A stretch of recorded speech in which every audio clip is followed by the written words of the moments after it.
بسم اللہ الرحمن الرحیم وصلی اللہ علی النبی الکریم۔ جیسا کہ حماسہ کے اشعار کا ترجمہ ابھی چینل پر نشر کیا جا رہا ہے، تو آج جعفر ابن علبہ حارثی کے اشعار کا ترجمہ ہے۔ قال جعفر ابن علبۃ الحارثی، جعفر ابن علبہ حارثی نے کچھ اشعار کہے ہیں، وہ آپ کے سامنے پیش خدمت ہیں۔ اشعار کچھ یوں ہیں: الہفا بقرِ سحبل حین احلبت علینا الولایا والعدو المباسل، ہے افسوس، الہفا ہے افسوس وادی سحبل کے مقام قرا میں، کہ جس وقت علینا الولایا، کہ جس وقت ہمارے خلاف عورتوں، بچوں اور بہادر دشمن نے ایک دوسرے کی مدد کی۔ احلبت علینا الولایا، ولایا میں بچے اور عورتیں دونوں شامل ہیں۔ کہہ رہے ہیں کہ ہائے افسوس وادی سحبل کے مقام قرا میں، کہ جس وقت ہمارے خلاف عورتوں، بچوں اور بہادر دشمن نے مدد کی۔ دشمن کے خلاف مدد کرنا تو ظاہر ہے، لیکن البتہ بچوں عورتوں نے ہمارے خلاف مدد کی، اس سے مراد یہ کہ ہم بچوں اور عورتوں کی حفاظت میں مصروف تھے اور دشمن کی طرف متوجہ نہیں تھے، تو دشمن نے ہمارے بچوں کی حفاظت میں جو مصروفیت تھی اور ان کی طرف سے غفلت کو غنیمت سمجھ کر حملہ کیا، تو گویا حملے کا اصل سبب بچے ہی ہیں، تو اس جنگ کا سبب ہی بچے اور عورتیں ہیں۔ تو شاعر یہی کہہ رہا ہے کہ ہمارے خلاف بچوں، عورتوں اور بہادر دشمن نے مدد کی۔ فقالوا لنا ثنتان لا بد منهما، ان لوگوں نے ہم سے کہا کہ تمہارے پاس دو ہی راستے ہیں، ان لوگوں نے ہم سے کہا کہ دو ہی صورتیں ہیں، دو ہی راستے ہیں، لا بد منهما،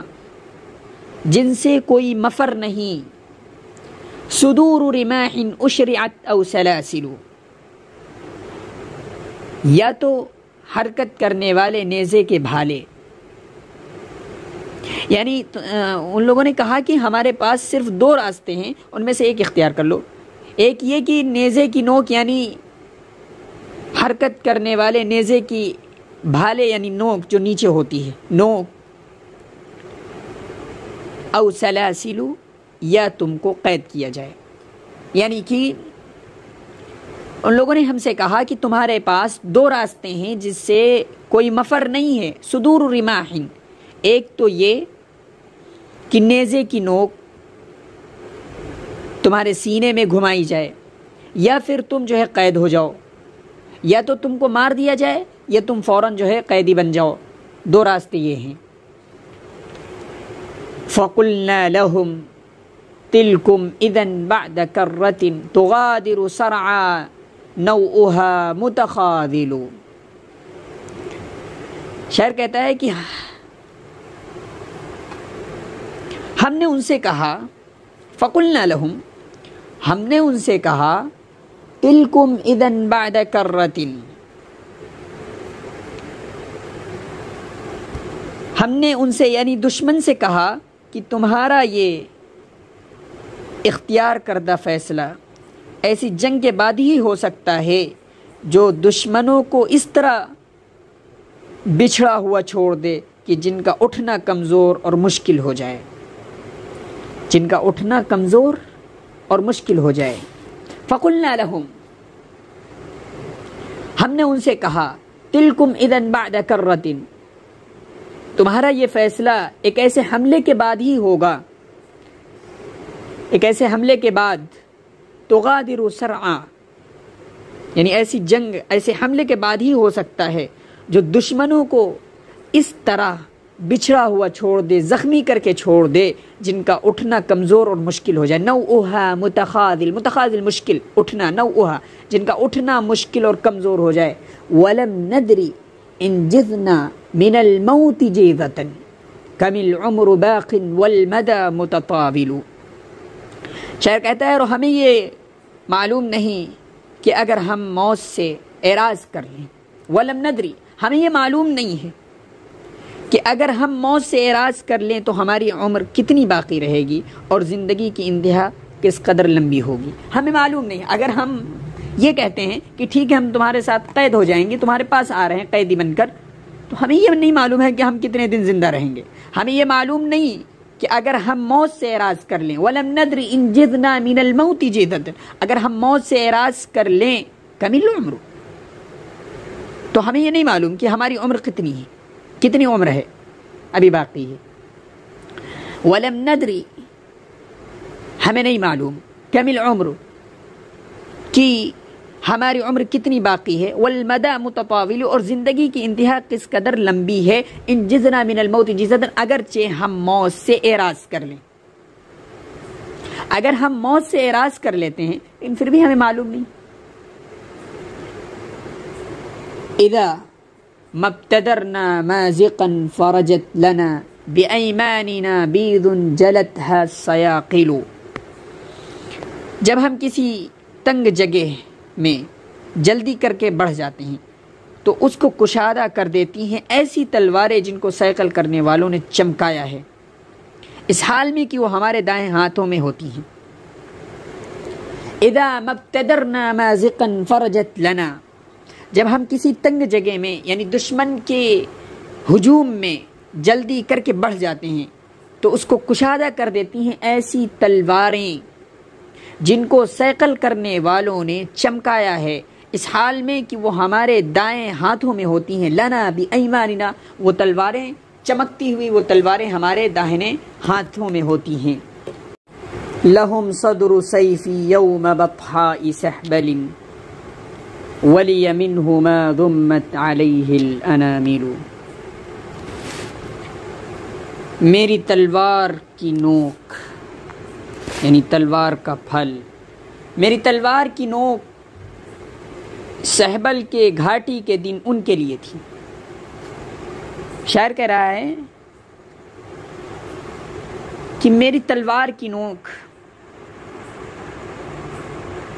سہبل کی گھاٹی کے دن ان کے حصے میں آئی. ولی منہ ما ضمت علیہ الانامل، اور اس تلوار سے میرے حصے میں وہ حصہ آیا جس میں انگلی رکھی جاتی یعنی دستہ، یعنی میرے ہاتھوں میں پوری کی پوری تلواریں تھیں اور میری تلواروں کی نوکیں ان کے سینوں میں تھیں. وقال ایضا، اور یہ بھی کہا، لا یکشف الغماء الا ابن حرۃ یرى غمرات الموت ثم یزورها. شاعر کہتا ہے کہ سخت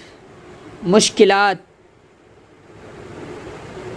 دور نہیں کر سکتا ہے مگر شریف اور آزاد ماں کا بیٹا. لا یکشف الغماء الا ابن حرۃ،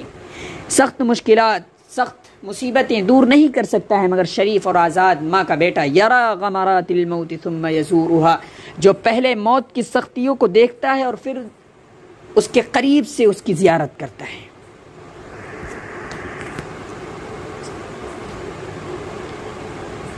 ثم یزورها، پھر یعنی گھس جاتا ہے، جنگ کرنے لگتا ہے. نقاسمهم اسیافنا شر قسمت ففینا غواشیها وفیہم صدورها.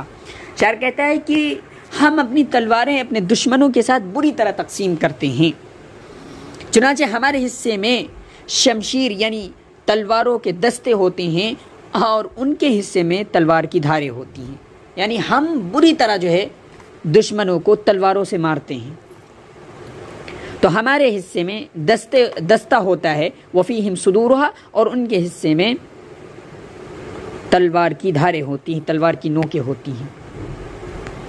وقال ایضا، اور اسی شاعر نے یہ بھی کہا، محبوبہ کے سلسلے میں کہا، کچھ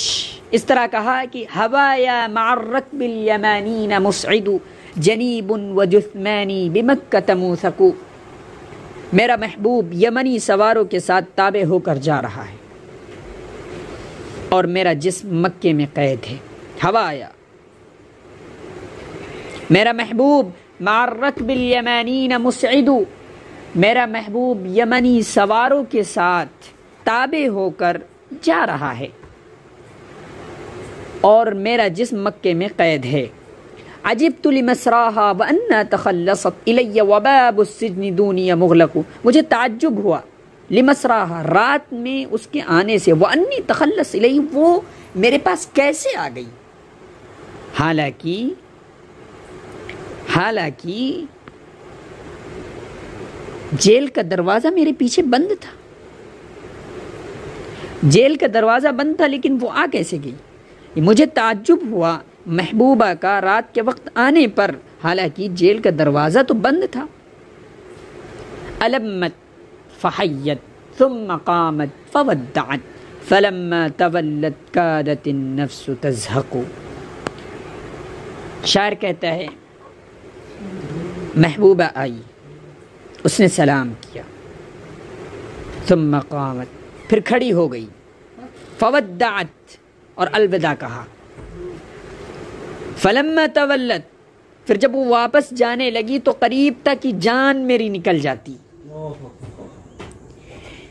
شاعر نے کہا کہ علمت فحیت ثم قامت فودعت فلما تولت کادت النفس تزهق، وہ آئی، اس نے سلام کیا، ثم قامت، پھر کھڑی ہو گئی اور الوداع کہا، فلما تولت، پھر جب جانے لگی، واپس ہونے لگی، کادت النفس تزهق، قریب تھا کہ میرا دل پھٹ جاتا، میری جان نکل جاتی۔ فلا تحسبی انی تخشعت بعدکم لشیء ولا انی من الموت افرق، تم مجھے یہ خیال نہ کرنا کہ میں تمہارے فراق کے بعد کسی بھی چیز سے عاجز آ گیا ہوں۔ فلا تحسبی، وہ محبوبہ سے کہہ رہا ہے تم یہ خیال نہ کرنا، انی تخشعت بعدکم، کہ میں تمہارے فراق کے بعد کسی بھی چیز سے عاجز آ گیا ہوں، ولا انی من الموت افرق، اور یہ بھی نہ سمجھنا کہ میں موت سے ڈرتا ہوں، بالکل نہیں، ایسا نہیں ہے۔ ولا ان نفسی یزدہیہا وعیدکم ولا اننی بالمشی فی القید اخرق، اور یہ بھی خیال نہ کرنا کہ میری جان کو تمہاری دھمکیوں نے حقیر و ذلیل بنا دیا ہے، ولا ان نفسی، اور یہ بھی خیال مت کرنا کہ مجھے تمہاری دھمکیوں نے حقیر اور ذلیل بنا دیا ہے، اور نہ میں بیڑیوں اور زنجیروں میں چلنے سے ضعیف اور تنگ دل ہو گیا ہوں، یہ خیال مت کرنا۔ ولا ان نفسی، یہ خیال مت کرنا کہ میری جان، یعنی جان سے مراد یعنی میں، اور یہ خیال نہ کرنا کہ مجھے تمہاری دھمکیوں نے حقیر و ذلیل بنا دیا ہے، ولا اننی، اور نہ ہی میں بیڑیوں اور زنجیروں میں چلنے سے ضعیف اور کمزور پڑ گیا ہوں، ایسا نہیں ہے۔ ولیکن عرتنی من ہواک صبابۃ کما کنت القی منک اذ انا مطلق، لیکن مجھے تیری محبت کی وجہ سے سوزش عشق لاحق ہو گئی، جیسا کہ جب میں آزاد تھا اس وقت بھی تیری محبت کی سوزش پاتا تھا۔ ولیکن عرتنی من ہواک صبابۃ، لیکن مجھے تمہاری محبت کی سوزش لاحق ہو گئی ہے، یعنی سوزش عشق لاحق ہو گئی ہے، کما کنت القی منک، جیسا کہ میں پہلے تھا، یعنی جب میں آزاد تھا اس وقت بھی تیری محبت کی سوزش پاتا تھا، کما کنت القی منک، جیسا کہ میں اس وقت بھی تمہاری محبت کی سوزش پاتا تھا، اذ انا مطلق، جب میں آزاد تھا۔